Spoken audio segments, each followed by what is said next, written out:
O deputado Eduardo Bolsonaro, filho do ex-presidente Jair Bolsonaro, expôs durante coletiva da oposição ao governo Lula as consequências para o Brasil da eleição de Donald Trump para a presidência dos Estados Unidos e alertou sobre a perseguição aos conservadores no Brasil, revelando uma nova estratégia que vem sendo desenvolvida pela esquerda para impedir a participação da direita na vida política do país.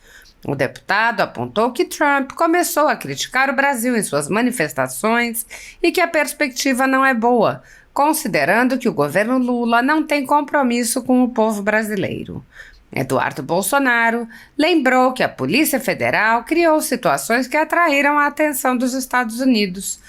Ele prosseguiu lembrando que houve um crime cometido nos Estados Unidos de falsificação do registro de entrada do ex-assessor de Bolsonaro, Felipe Martins, e que o episódio atraiu a atenção dos americanos para a ditadura no Brasil. O deputado disse: "A gente está vendo o fim do conforto de Lula." Eduardo Bolsonaro disse: "Tem uma mudança internacional, não só na política americana, mas uma vibração que está chegando a outros lugares também." Ele mencionou outros países que elegeram representantes da direita e disse: "Então a gente está num momento de inflexão." O deputado ironizou: "Todos sabemos que as autoridades de Brasília gostam de passar férias na Disney. O delegado Fábio Chor, que comanda as investigações desses inquéritos inconstitucionais, comanda todas as ordens inconstitucionais do Alexandre de Moraes, passou suas férias na Disney e, coincidentemente, estava nos Estados Unidos quando foi editado o passaporte do Felipe Martins." O deputado acrescentou: "Tem muita coisa a ser investigada e a gente vai ter a oportunidade de passar essa história limpo." Eduardo Bolsonaro relatou que Trump pretende perdoar os presos pelo 6 de janeiro, fazendo um paralelo com o 8 de janeiro no Brasil. "Seria interessante que a gente também virasse essa página." O deputado lembrou que há vários projetos para anistiar os presos políticos do ministro Alexandre de Moraes. O deputado ridicularizou a narrativa de golpe, lembrando que serve para desviar a atenção dos reais problemas no Brasil. Ele repudiou a prisão do general Walter Braga Neto, tecendo duras críticas ao comando do Exército. Eduardo Bolsonaro fez um alerta: "Existe uma estratégia jurídica que pode ser usada contra nós para acabar com a direita nas próximas eleições. A novidade de condenar parlamentares por crimes contra a honra gera inelegibilidade pelo tempo que perdurarem os efeitos da sentença." Ele deu o exemplo de um processo que aguarda julgamento e mostrou que, se o julgamento ocorrer próximo à data da eleição, ele poderá ser impedido de concorrer, mesmo se for condenado a uma pena ínfima. Apoiadores do ex-presidente Jair Bolsonaro e pessoas que apenas têm um discurso diferente do imposto pelo cartel midiático vêm sendo perseguidos há muito tempo, em especial pelo Judiciário. Além dos inquéritos conduzidos pelo ministro Alexandre de Moraes no Supremo Tribunal Federal, também o ex-corregedor do Tribunal Superior Eleitoral, Luiz Felipe Salomão, criou seu próprio inquérito administrativo e ordenou o confisco da renda de sites e canais conservadores, como a Folha Política. Toda a receita de mais de 20 meses do nosso trabalho está bloqueada por ordem do TSE, com aplauso dos ministros Luiz Roberto Barroso, Alexandre de Moraes e Edson Fachin. Anteriormente, a Folha Política teve sua sede invadida e todos os equipamentos apreendidos a mando do ministro Alexandre de Moraes em inquérito que foi arquivado por falta de indícios de crime. Se você apoia o trabalho da Folha Política e pode ajudar, use o QR Code para doar qualquer quantia para a empresa Raposo Fernandes ou use o código ajude@folhapolitica.org.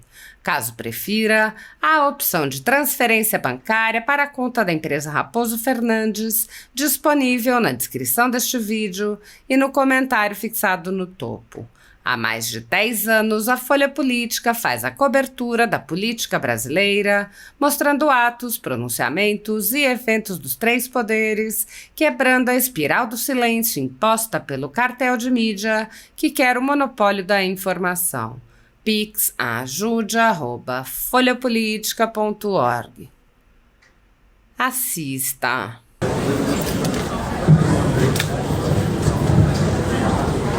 Bom dia a todos. Acho que aqui todos nós temos o mesmo espírito. E o que a gente está vendo no mundo agora é uma mudança muito grande.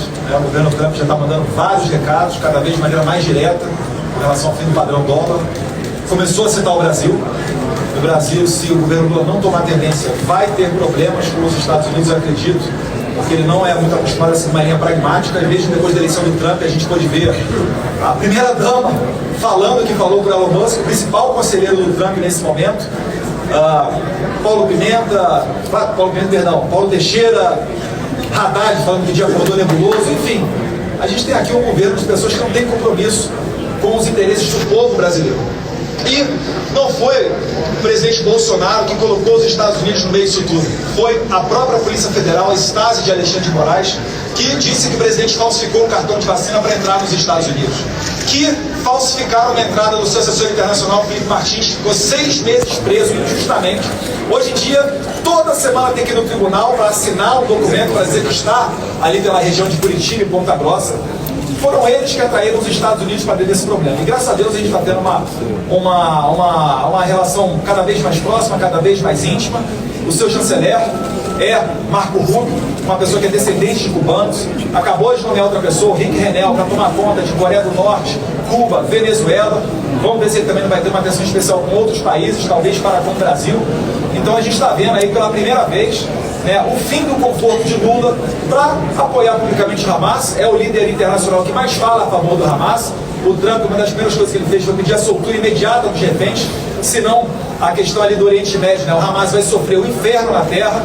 Então realmente a gente tem uma mudança internacional, não só na política americana, mas uma vibração que está chegando nos outros locais também.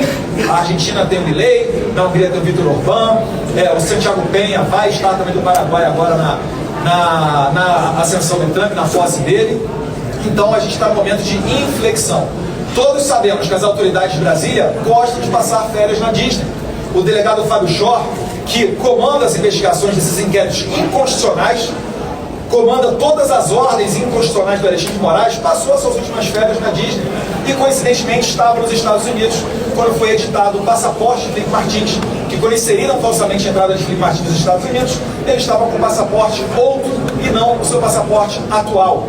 Então tem muita coisa a ser investigada e pela primeira vez a gente vai ter a oportunidade de passar essa história ali. Então todos nós aqui estamos juntos nesse mesmo espírito, provavelmente esperando que o Trump fará o perdão do pessoal do 6 de janeiro lá. Seria interessante, 6 de janeiro lá, e 8 de janeiro, e 8 de janeiro, e 8 de janeiro aqui. Então seria interessante que a gente também virasse essa página. Tem vários parlamentares aqui ao meu redor que são protagonistas e são autores de projetos de anistia. A gente não quer um benefício a pessoas que cometeram crimes contra a democracia. Não. É justamente por não ter havido uma tentativa de golpe. A gente está falando, queremos virar essa página da história. Queremos discutir aqui reforma tributária, saneamento básico, hospital, escola. Eu acho que resume muito, finalizando, a entrevista que a deputada Bia Kicis deu para a CNN recentemente. A gente fala de golpe, que não teve um tiro, que não teve uma arma apreendida. Enquanto isso, os assuntos de interesse nacional estão passando ao lado. Finalizo aqui só falando do meu repúdio para com a prisão do general Braga Neto. Uma investigação que já foi acabada, já foi finalizada, o relatório já foi confeccionado pela Polícia Federal e ele foi preso por obstruir as investigações. Pelo amor de Deus, um comandante do Exército inepto, general Tomás, inútil, poderia colocar ali uma abóbora no lugar dele que daria no mesmo, tá? Acusam nós de crimes.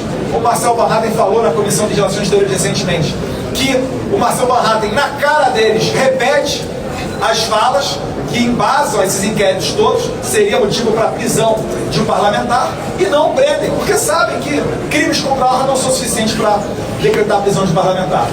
eu atento aqui aos meus colegas parlamentares que existe uma estratégia jurídica que pode ser usada contra nós para acabar com a direita nas próximas eleições.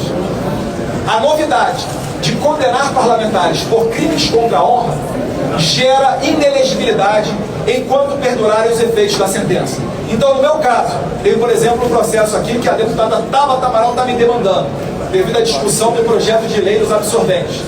Trocamos farpas na internet, ela está me processando. O processo está pronto para julgamento, mas ainda não foi, não sei porquê.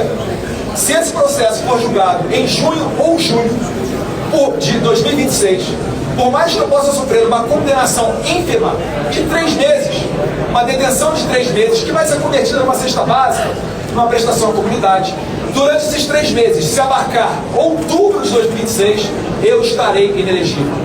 Essa teoria está sendo construída nos tribunais para tentar esmagar Eduardo Bolsonaro, General Girão, Bia Kicis, Gustavo Gaia, dentre outros aqui que somos os mais vocais dessa casa, para de repente tirar futuros senadores, reeleitos deputados federais e as nossas bases. Então, o Brasil está muito mal. Espero contar com o bom senso dos colegas da imprensa de levar essa mensagem adiante. Muito obrigado.